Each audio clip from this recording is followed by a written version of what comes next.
Naš gost je Thomas Smallwood, izvršni direktor kladionice Planet Win 365 koja posluje širom Evrope. Gospodine Smallwood, dobrodošli na Sport klub. Hvala. Možete li nam reći nešto o vašoj kompaniji i poslu? Planet Win 365 je lanac kladionica koji se bavi naravno klađenjem, kako tradicionalno, tako i online, širom Evrope. U koliko zemalja poslujete?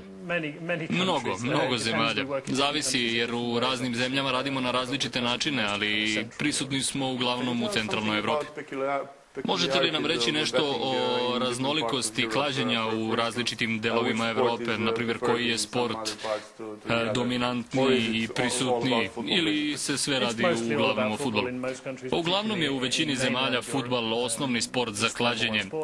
U nekim zemljama tenis bi bio recimo na drugom mestu, u Austriji možda hokej, u Srbiji na primjer postoji dosta klađenja vezano za košarku, u Engleskoj, na primjer, trke konja ili kriket imaju dosta pristalica.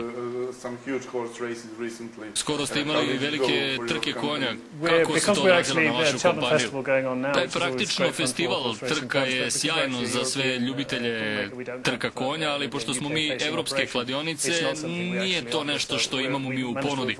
Trudimo se da i izbjegavamo tako velike dobitke koji mogu da se osvoje.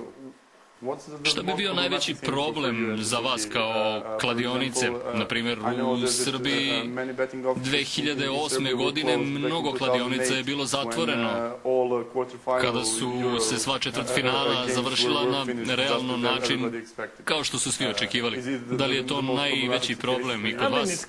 Mislim da je to najveći problem za sve kladionice na svetu ako se utakmice završe onako baš kao što je očekivano, ali vi uvijek morate biti spremni na takve stvari, a mi se trudimo da uvijek ponudimo najbolje našim klijentima. Koliko dugo ste na srpskom tržištu? Sada već ima nekoliko godina. Imamo između 40 i 50 kladionica. U Srbiji postoji mišljenje da se svi klade i da je većina stvari koje Srbi rade klađenjem. Da li vi imate slično mišljenje od kada ste došli? Nisam siguran. U Engleskoj mi kažemo da smo mi nacija kladioničara i da se non stop kladimo. Mislim da je u Srbiji slično stanje jer je Srbija nacija sportskih fanova i mi to vidimo kao dodatak sportu i jednostavno zabavi sporta. Da li Srbija prati trend klađenja najviše na fudbal? Da, definitivno da.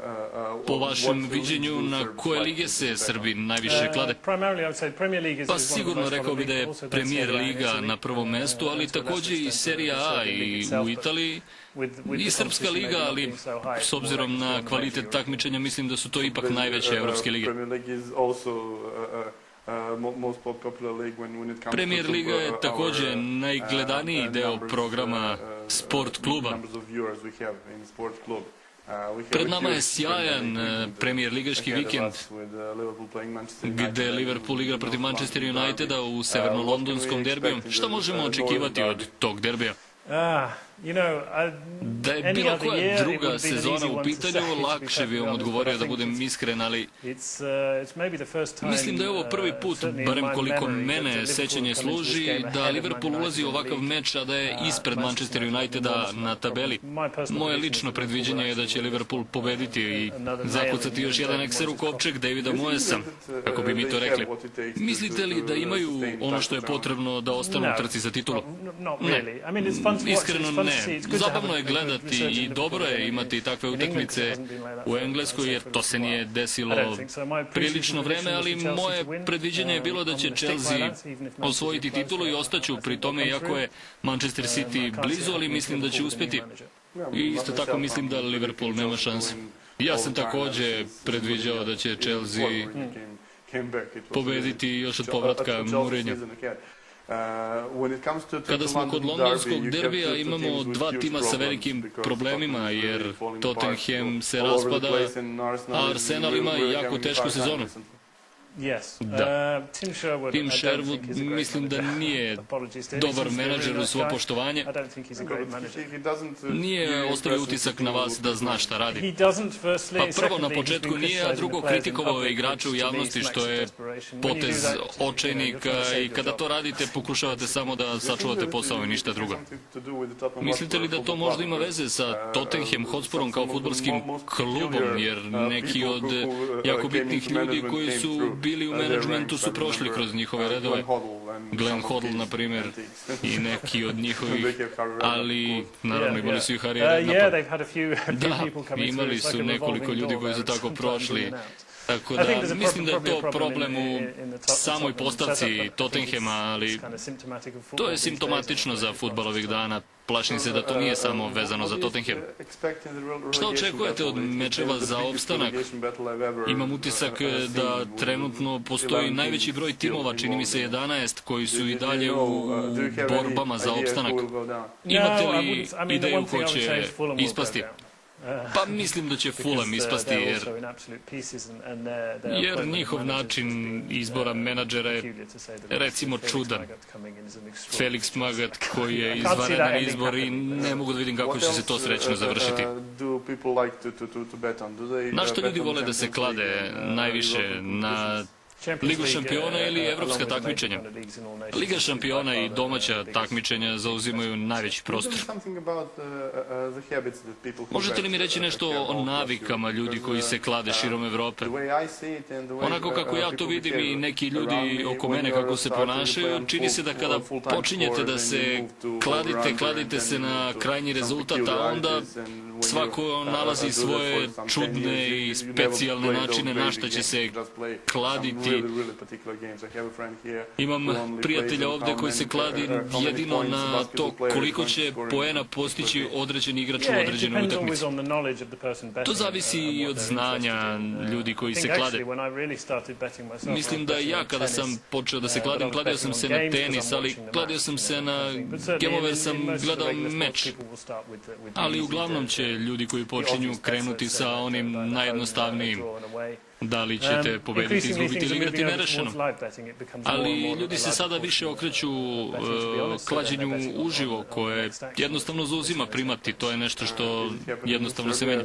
Da li se to također dešava u Srbiji? Da, nudimo i klađenje uživo i u Srbiji. I da li ljudi vole da pređu sa tradicionalnog na klađenje uživo? Apsolutno, to je možda i najveće povećanje, ako mogu tako da kažem, i zabave, jer ljudi vole da sede zajedno i da gledaju utakmicu. Jer kada gledate utakmicu, to dodaje malo začina. Da li sarađujete sa nekim sportskim telima, na primjer FIFA, UEFA, kada se radi o klađenju, jer kladionice su uvek prva linija odbrane vezano za poštenje u sportu? Da, apsolutno. Sarađujemo sa FIFA-om već neko vreme, imamo čak i dogovor sa njima da možemo da ih informišemo o nekim specijalnostima klađenja, kako bi se spremile neke nepravilnosti u klađenju. Mislimo da to moramo da uradimo, jer to nije vezano samo da klađenje i industriju, već za sve nivoje sporta, jer to utiče na ljude i koji gledaju sport i ljude koji se klade i jednostavno utiče na sve nivoje i sporta i zabave. Nije retka stvar da postoje neke čudne stvari i neki obrasci koji mogu da budu pokazatelji da jednostavno nešto tu nije u redu. Voleo bih da kažem da je to ređe nego što u stvari jeste, ali također se nadam da će u budućnosti samo obrazovanje mladih fudbalera na prvom mestu povećati njihovu svest o pritisku i opasnostima koje to može da donese, ali uz pomoć kladionica i sportskih tela i sportskih klubova mislim da ćemo jako umanjiti taj procenat u budućnosti. Da li mislite da i mediji mogu da pomognu, jer većina ljudi neće ni znati šta se desilo? Na primjer, imali smo u Hrvatskoj veliki problem sa nameštanjem mečeva. Ljudi u Srbiji jednostavno nisu znali ništa o tome. Mislim da mogu mediji da pomognu, ali mediji uvek imaju obavezu da budu objektivni, ali ako se priča o moralnim stvarima, naravno da će to mnogo učiniti za sport. Bliži nam se svetsko prvenstvo u Brazilu. Da li mislite da će to u mnogome povećati broj ljudi koji će se kladiti? Pa da, sigurno, već i pripremamo kampanje o svetskom kupu, ali to jednostavno vuče ljude da se klade, jer to je jedan događaj koji se ne dešava često, to je malo drugačije, ali opet imate mnogo manje mečeva nego kada su ligaške utakmice u pitanju, ali jednostavno i javnost je zainteresovanija za svetski kup. Da li možete nešto da kažete ljudima u Srbiji što je nesvagidašnje vezano za klađenje, što ljudi u Srbiji ne znaju, na primjer, kako se kladiti na kriket ili slično? Pa kao što sam pomenuo, kriket se igra u Srbiji, ali ne bih savjetovao ljude ovde da se klade na kriket ukoliko nisu baš stvarno dobri poznavaoci tog sporta. Treba se klatiti na sportove koje poznajete. Moje lično iskustvo je da najviše uspeha u klađenju sam imao vezano za sportove koje nisam poznavao baš dobro. Imao sam neko znanje, ali ne baš sjajno. Nikad se ne kladim na utakmice Premiershipa jer znam dosta o tome i onda znam zašto je ovo ili ono moguće, pa odustajem. Ali kad su neke manje lige u pitanju, išlo mi mnogo bolje. U redu, moguće, ali ne savjetujem ljude da se klade na instinkt, već na znanje, ali moguće, ako mnogo o nečemu znate, onda počnete i da sumnjate u sebe. Recite nam nešto o planovima vaše kompanije za budućnost. Konkretno što se Srbije tiče, imamo stvarno ambiciozne planove, jer mislimo da je ovo sjajno podneblje za rast naše kompanije, nacija sportskih fanova, i osjećamo da u Srbiji možemo da napravimo dobar posao i da donesemo neke novosti u svetu klađenja. Da li planirate da napravite neke izmene u ponudi jednostavno onoga na što će se ljudi kladiti? Na primjer, za neke stvari koje nisu vezane za sport, nešto što je jako popularno, na primjer, klađenje vezano za političke izbore. Držat ćemo se dalje od srpske politike u ovom trenutku. Generalno, postoji interesovanje vezano za klađenje na političare, ali to nije ono što je naš način poštovanja i za sada ćemo se držati sporta.